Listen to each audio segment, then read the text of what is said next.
Dudu Myeni's Bosasa woes stacked up beyond a Louis Vuitton handbag. Former South African Airways chairperson, Dudu Myeni, was a guest at the Sheraton Hotel on September 22 and 23, 2015, a stay that coincided with an alleged meeting she had with former Bosasa executive Angelo Agrizzi and his then boss, Gavin Watson. Frank Dutton, the State Capture Commission's lead investigator in the Bosasa case, told the State Capture Inquiry on Tuesday that the Sheraton Hotel's manager had confirmed that Myeni was booked in room 616 over 2 days in September 2015. If accepted by the State Capture Inquiry, this evidence places Myeni in the same hotel where Agrizzi claims she had met them to hand over a pack of confidential documents about the status and progress in the criminal investigation into the controversial company. Agrizzi had testified to a meeting in a private nook on the 6th floor of the hotel, where she allegedly handed them the documents. He was not allowed to copy them, but had secretly taken photographs of a few of the pages. Guest records obtained, Dutton testified, showed Myeni's signature on a client card for the hotel booking Mark Jacob Zuma Foundation. The account was settled by a travel agent in early October that year, and the final bill included a charge for the Mapani boardroom on the hotel's 7th floor. He said. Dutton said he had first met Agrizzi in December 2018, when the former Bosasa executive showed him several photographs of documents relating to the ongoing criminal investigation into the company that included confidential monthly audit and progress reports by the Anti-Corruption Task Team of the National Prosecuting Authority. Mr. Agrizzi described the layout of the 6th floor of the Sheraton Hotel, where he alleged the meeting between himself, Ms. Myeni and Mr. Gavin Watson had occurred. He described it as a restricted lounge dining area, said Dutton.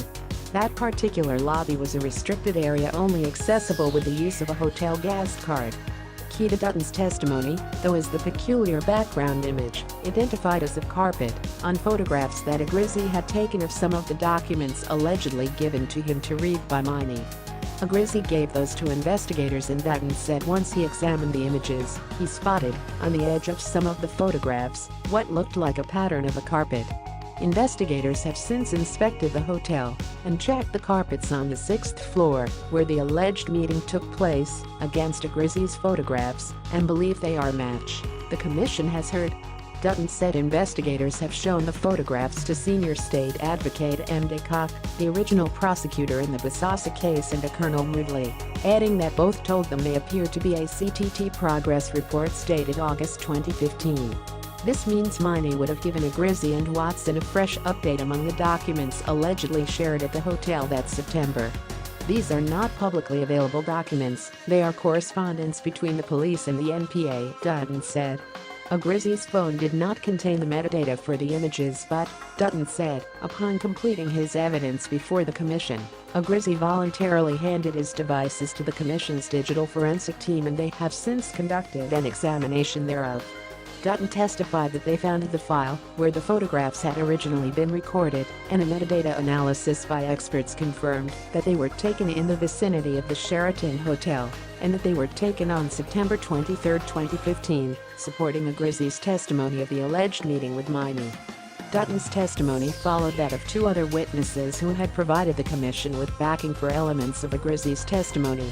They included Themban Lambo, one of the other investigators who had conducted a spot check on the homes of various politicians, among them Environmental Affairs Minister Nomvula Mokoena and Deputy Minister of Justice and Constitutional Development Thabang Makwetla, who allegedly had private security installed at their properties courtesy of Bosasa.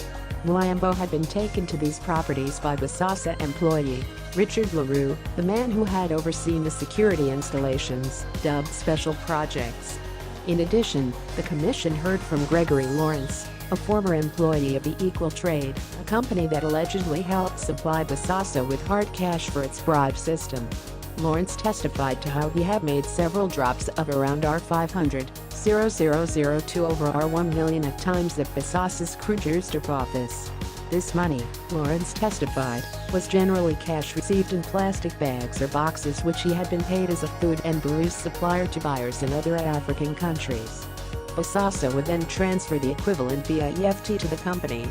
Earlier testimony by Agrizzi had revealed how Bosasa used all sorts of crazy schemes to generate money for bribes. Lawrence said he was at some point removed from the cash operation, but told the commission that he had later, inadvertently, been sent an email from someone at Bosasa containing documents that included purchase orders for items like sample, rice, maize, from Equal Trade. When he asked his then boss, Greg Lakin Allen of Equal Trade about this, Lawrence said he was told there had been another cash order. Current NEWS 24 editor-in-chief, Adrian Basson, a journalist who has covered the Bosasa story for more than a decade, was a surprise witness at the state capture inquiry on Tuesday morning. Basson testified about various threats he received from people allegedly associated with Bosasa, including a media consultant, Benedicta Dupe, who had called him once for a nearly 20-minute-long conversation in which she had warned him to back off the story. In that conversation, Basson said, Dupe rattled off a long list of names of family members and friends, their professions and addresses, information not generally publicly available. The objective of that call, like with the others, was to intimidate him to stop writing about the company. The commission resumes on Monday,